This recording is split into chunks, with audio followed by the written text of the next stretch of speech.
Can you introduce yourself and tell us a little bit about your background? Sure. So my name is Chris Salley. I'm currently running for the State House Representative in District 7, and I've been born and raised in this district, so I think that's where I'd like to start. I have a background in this district. I graduated from District 7 schools, top of my class at BHP. I even was baptized at a church in the district, and so with that foundation, I've been able to do some things I didn't even imagine. Things like going to New York, where I studied finance economics. I began my career in finance there, where after I completed my analyst stint, I realized it wasn't enough. It wasn't giving me that fulfillment that I was seeking. And so I decided to pivot towards working and getting involved in my community. And so I kind of transitioned my finance skills into fundraising, and I led fundraising for a youth development nonprofit. And from there, I even scaled up my efforts even more. And so I started working with a group called Catch a Fire, which makes sure nonprofits have skilled volunteers all across this country. When COVID came, I was working in New York at that tech startup, working with nonprofits, and the opportunity came for me truly to work wherever I wanted. And so when that opportunity came, I started looking inwards, and I mean, I'm sure everybody remembers how, I guess, fraught 2020 was. And when I looked inwards, I recognized that I wanted to be home. And so with all of that, I guess, foundation, I ended up back home with both the Young Democrats, with a few community organizations focused on climate change, and really just getting out and getting involved in my community so that I can be the change I want to see. What is it about community service or helping people who are in those roles? What drew you to that? I mean, finance, yeah.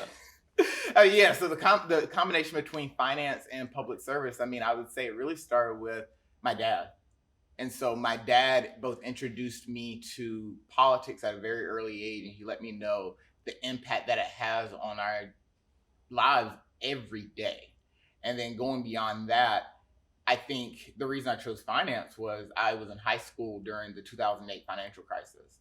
And so I'm one of those where I looked at the news and I was like, I'm not fully understanding what's going on here, but I see it too is having this massive impact on people's lives. How do I understand it more? And so with that same ethos, I kind of dove in, and I will say that going further, it made me start to identify how the commonalities and those common threads really do impact every individual. And so I really wanted to take that knowledge and bring it to a sphere where I could do some good with it. So I think that's how I started bridging that connection. And I've been able to do so, like I said, through fundraising, through with working with nonprofits and community-based organizations, but then now it really is using that, I guess, finance and economics background and being able to connect to the issues to today. How do we make sure that District 7 has access to job opportunities that other parts of the state have? And I think for me, that begins with making sure everybody has access to high-speed broadband internet. As somebody who works from home, who has seen the impact that remote working has had on my own career, I want to make that available to everybody in District 7. But then, of course, like my other platform issues, I would dive right into healthcare, where I think that one of the, I guess, few topical issues that have been facing South Carolinians has been this roiling debate around banning abortion.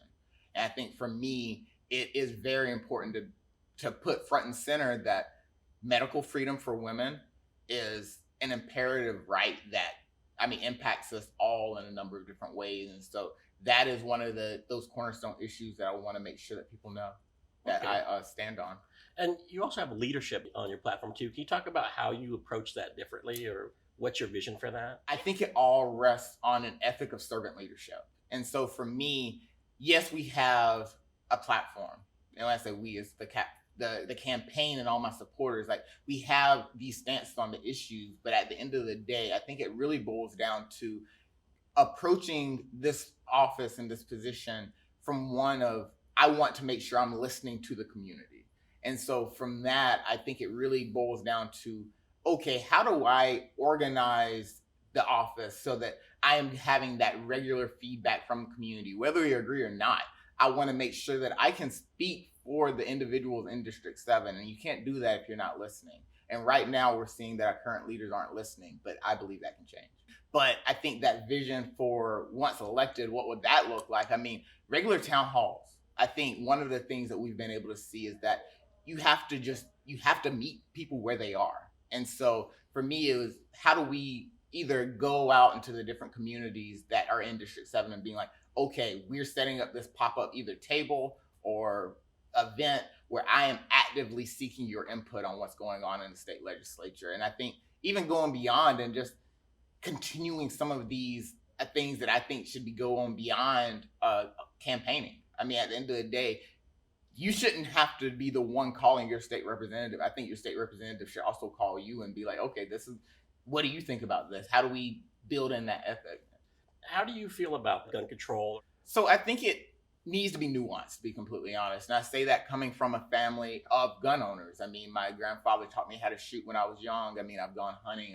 Like, that is part of the culture here in South Carolina. However, I also believe parents should be able to send their kids to school without worry of them getting hurt. And I say this from personal experience. My mom is a teacher. My little sister just graduated from high school. And so I just remember that feeling of every time I hear about a gun incident in a school, I fear. I'm thinking, my mom, who is a teacher and educating minds in District 7, is at risk every day she goes to work. I don't think that has to be. And so for me, I think it really comes down to looking at those common sense gun reform measures and being like, okay, this is not an infringement on our Second Amendment rights, which I firmly believe in, but at the same time, these can help protect our youth. These can help protect those who put themselves in harm's way on the day-to-day basis for our betterment of our community. How do we make sure we're looking out for them as well? And what are some of the ideas that you had for changes for gun control? I mean, I think largely, expanded background checks when it comes to strengthening and closing that boyfriend loophole. Things along those lines where it's like, okay, this is somebody who has been identified, whether by a professional, a law enforcement professional, or a mental health professional, as someone who should likely not have a gun, but as a result of things like the gun show loophole, they continue to have access to that. Like, how do we start looking at, okay, this is a way for people to skirt the law rather than follow the law. Can you talk a little about what changes you'd like to see for education? So I think largely it boils down to making sure all schools across the state have equitable resources. And I say that District 7 is somewhat remote, but at the same time, I am a product of those schools. But as I was going through the education system, I always felt like I was at a disadvantage from schools in Greenville, Columbia, Charleston. And I say this concretely, things like AP classes. I only had access to 2, whereas other schools in the literally less than 30 minutes away had access to a full course load. And so for me, that made me fear, and that made me worry. It's like, oh, like, am I still getting that same quality of education? I don't want that to be a fear in anybody's mind going forward. And I think for me, that really comes back to how are we making sure we're investing in all of our schools, including the ones in rural areas. But then also going back to a statewide problem that we're facing is a teacher shortage. We can't have an education system with no one to actually educate. And so for me, I think it also boils down to making sure that teachers want to teach here, make sure that we are valuing them. And I think that starts by raising their wage to one that's competitive with nearby states. What's your stance on abortion in particular? How do you feel about what's been going on with that issue in the state? I am a strong believer in a woman's right to choose. And so on that note, I always think of it this way.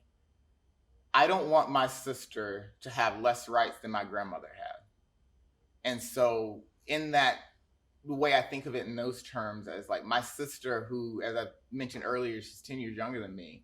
She is at the start of her professional career. Who knows what life may throw at her, but I want her to be able to have that autonomy, that freedom to be able to say, this is the direction I want my life to go in. And at the end of the day, that second level fear that I also have is, as a Black woman, South Carolina's Black maternal mortality rates are sky high. I think we need to address, how do we make sure that it's safe in our state for women to actually have kids before we start forcing them to have them?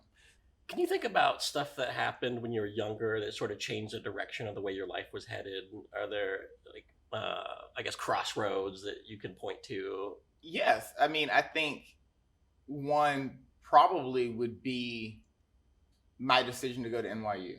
And so I went to New York for college. And I say that that was a hinge moment for me because at that time, I felt like there was not a future here in South Carolina for me.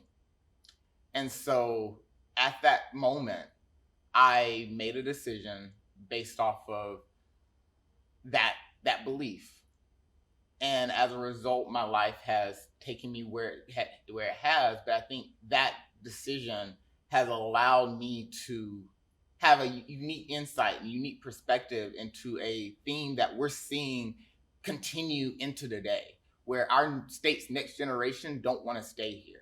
I am an example of somebody who left and then wanted to come back, but I'm now thinking with that perspective, how do we make our young people want to stay here? How do we make sure that we're combating that brain drain so that we're able to invest right here in our state? And so I think that was one of those moments where it afforded me a unique opportunity to be able to say, hey, I left the state and I came back. It's not as good as what they say. Or in that case of it actually is better somewhere else, how do we make sure we can bring that insight back here so that we can improve it instead of just leaving? Oh, that's great, Chris. I appreciate you coming and taking time. No problem. Thank you for having me.